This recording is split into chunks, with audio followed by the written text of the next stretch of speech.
It's interesting, that song was taught to me by a man named Rabbi Joseph Gelberman, who was a very interesting and controversial rabbi in New York City. And some of you have heard me tell the story that he had originally come to New York City because is this thing on? Because the first indications that the Second World War was about to unfold were showing themselves in his village. And so he decided he would come to America and see if he could find a work opportunity and move his family over. By the time he returned home, they'd all been killed, his wife and his 3 children. And he decided, after a long period of time asking, how is this the evidence of a loving God? That he had a choice. And the choice was to give up, to give in, and to confess, to admit that maybe the world is not so loving after all. I mean, how could you say yes to life after something like that? But the other alternative was to say yes anyway, to keep seeking God anyway, to keep loving anyway. And what he found remarkably was that when he made the choice to choose love, he was able to love. That his heart did open, and not only did it open, but others did too. And he gathered in New York with a group of interfaith leaders, 2 Catholic priests and an Anglican priest, and it sounds like a bad joke, right? And Swami Satchitananda, some of you remember, actually was an influence on this community. Some of you don't know that. And they created an interfaith seminary where the practice of ministry as a call to serve God's creation before God's institutions was born. And that's where I learned that song. It also takes me to the story of today. Now, this is an old story that you've heard many times in many different ways, and I have even shared this story in a different format or a different version, but I can't help but feel that it's a relevant way to start the topic of God. Does God love us? So we go back in time, long, long time ago, into what's now Eastern Europe, and let's imagine a very worrisome woman in a little Jewish village, and she is, perpetually distraught. And she comes to the rabbi for her advice all the time, and she says, Rabbi, is it true that God loves us? Because my husband is the baker for the village, and we're having a very hard time making ends meet, and I don't know if we're going to be able to pay our bills, and we have children, and this is a very difficult life. Please, tell me, does God love us? And the rabbi says, maybe God loves us, maybe God doesn't. Let's wait and see what happens. Like, that's a pretty lousy answer. Storms off, supposedly a learned man. I don't like that for an answer. But sure enough, she comes back a month later and she says, Rabbi, you're so tricky. Of course God loves us. I can't believe it. But the problem, I guess, was that my husband, we didn't have good signs, and he moved his location, and now people could see. And well, business is booming. We're doing so well, we can't bake enough bread and hamantash. And anyway, thank you, Rabbi. I knew it. God loves us, doesn't he? And the rabbi said, well, let's wait and see. Maybe God loves us, maybe God doesn't. What are you talking about? Anyway, she goes away, and sure enough, a week later, she comes back pounding on the door. Rabbi, what's going on? It's a disaster. We're now so busy we can't fill all the orders. People are getting angry with us. We're losing face in the community, and the quality is going down. We're going to lose everything. Does God love us or not? Well, the rabbi says, maybe God loves you. Maybe God doesn't. Let's wait and see. Well, this goes on because the following week she comes in. Rabbi gives him a big hug.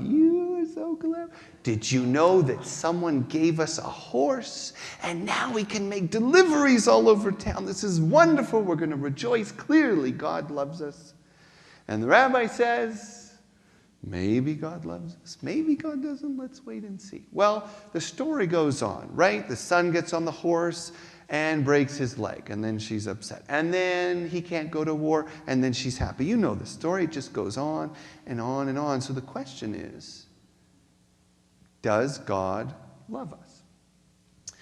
So in keeping with the opening theme, my supposedly unrecorded message, I'm going to say something that might be a little bit upsetting to some of you, and that's okay, because you did come to the Althea Center where we affirm the mystical nature of the divine. God as all things, consciousness, energy, substance, life, etc., etc. Correct? Are we correct? Do you all know where you are? Okay. I just had to make that clear. It's like, what? Oh my gosh, I was supposed to meet my relatives at the Unitarian Center. So let's just think about the question first. Does God love us? It's the wrong question, isn't it? The question is just full of so many mistakes and errors.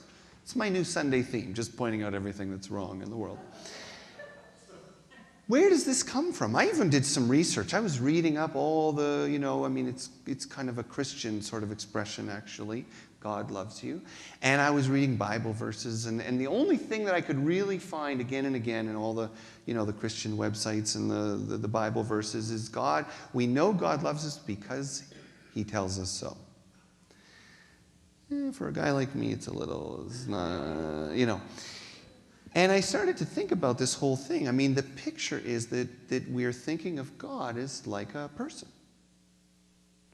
And we're thinking about this love as something that's actually debatable.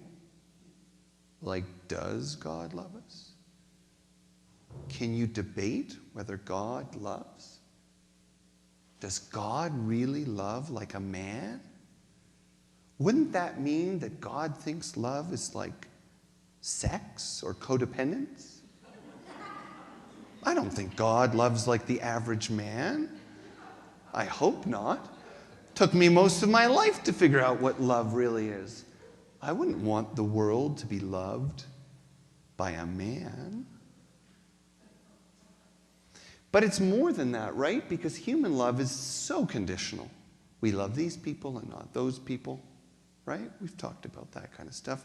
And just think about your own experience of love and how quickly it can turn when someone doesn't behave the way you want or follow your rules or love you back.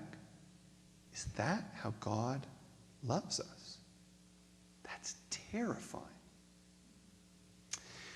But then I realized, no, I'm focusing on the word love. That's the mistake. I'm thinking about the quality of love. And then I realized that the other part of the equation is this idea of personifying God as a person. Now, I'm not saying that to have a personal relationship with Spirit isn't important or possible.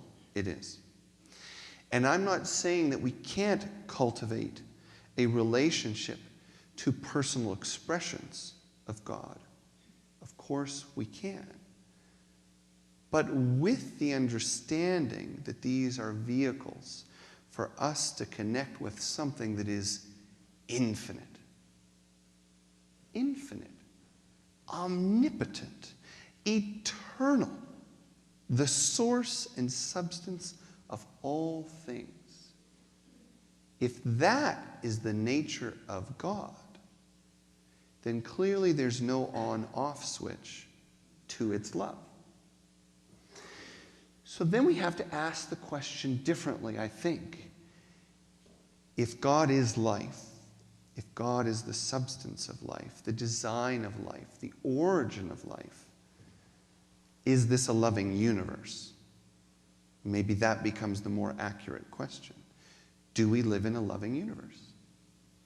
And then that starts to feel a little tricky because there's a lot of terrible stuff going on. Disasters, natural disasters, human disasters, strange phenomena on the political landscape. Is this a loving universe? Well, then I actually find my human experiences of love an interesting reference. I know, he's going back on his word. And I think about when I'm in a moment of true loving, is it always perfect? Is it always right? Is it always the way I want it? No. In fact, what I realize is that frail, fallible, humble little me is actually capable of loving the people that I love and the things that I love all the way through difficult times. And when they do things I don't like. So I think it's distinctly possible that the universe itself can remain loving in its fundamental nature and potential while the rest of us run around making mistakes. Does that make sense? In other words, if we see God as the precondition, the foundation of life, the stage upon which we all play, then perhaps it is loving. Meaning always full of possibility, always full of potential, always ready to let us feel connected and to let us feel loved, though we may not always notice it, feel it, take advantage of it. Do you see the difference? So the love is there. The universe is loving. Love is always available. It is we who ask the questions. Is it there? Is it not there? Do I feel it enough? Do I feel it to my liking? And yet the affirmation that the universe, God, consciousness, energy is love, the affirmation is that whenever we open our hearts, it's there. That's the evidence. Whenever you step into the consciousness of love, it resonates, it responds. It's the design of the universe. And when you're in that flow, then all the things like love come. Peace, connection, sense of meaning, a capacity to forgive and endure. And when you resist it, when you judge it, doubt it, question it, it remains. But you begin to experience something different. Disconnect, fear, doubt, uncertainty, isolation. Those are your feelings, and they're powerful. But I don't believe they're ultimately real. Is that good news? Is that disappointing? Is that easy for me to say? They're not ultimately real. Don't worry, you'll get over it. What it means is that when you experience disconnection from love, all you need to do is work within to open your heart again so that you can experience the love that never went away, the love that is always waiting. And when you're in your most profound moments of spiritual connection, meditation, and so on, what is the fundamental feeling you have for this world? This world. It's love. And so we conclude with a very curious situation. If we really want to feel the love of the universe, there's one simple step, and that is to love the universe. If you want to feel love in this world, you need to love this world. And if you want to feel the love of God, then open your heart to God. And you'll find out. It's not a platitude. It's not a song. It's a scientific experiment. If you open your heart Wait and see what you find. And for most of us, if we can muster up that courage, love remains waiting. And that is beyond science. Because we can't measure it, but we know we feel it.